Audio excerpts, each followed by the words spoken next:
Well, my contribution to thought today is about wool.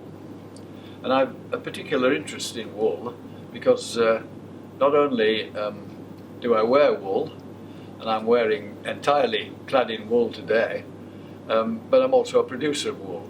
So I'm very interested in it, and naturally I'm very concerned for its future. You might expect us to be more interested in wool here in Cumbria, as there are more sheep in Cumbria than there are people.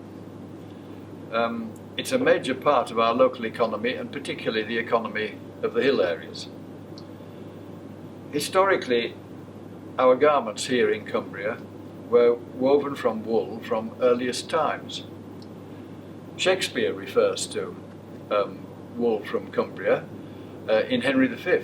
He talks about Kendal Green, which was a very rough fabric which was woven out of whatever the local sheep was then.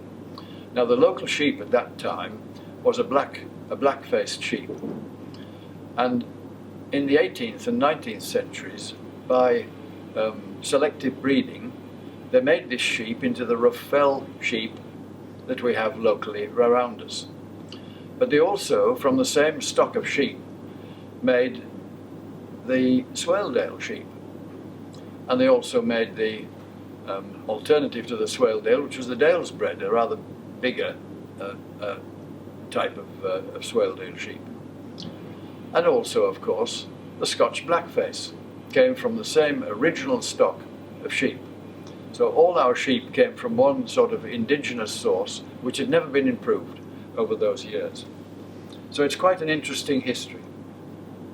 In our time, much has been made of the fact that our wool has been replaced by man-made fibres. And that has meant quite a disaster for the wool business. I mean, it means that people were clipping their sheep without it paying even for the cost of the clip. And I remember being at farms where they were clipping the sheep and making a bonfire of the wool because they couldn't sell it. And that was an absolute tragedy. But the appeal of wool and clothing is growing again. And in every part there are signs of regrowth. We all wear woolen pullovers, or hardly any of us come around without having something wool on us. And some of us wear a lot of wool. Tweed is becoming more popular, and tweed suits and jackets, even for ladies, are becoming more popular. So there is an upsurge which we haven't seen for quite a long time. We now have a shop selling woolen goods, which is the result of having the Harris Tweed exhibition at Regard earlier this year.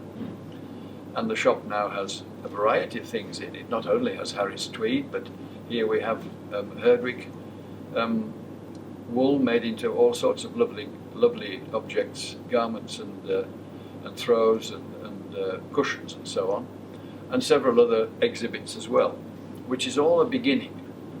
And it would be super if we saw this grow into something much more comprehensive in the wool business. And there are all sorts of people producing interesting clothes out of tweed fabric. Some of it's Harris Tweed, but there are others as well.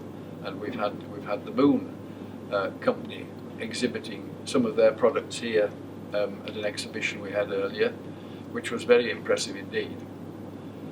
You know, we can feel instinctively comfortable in wool.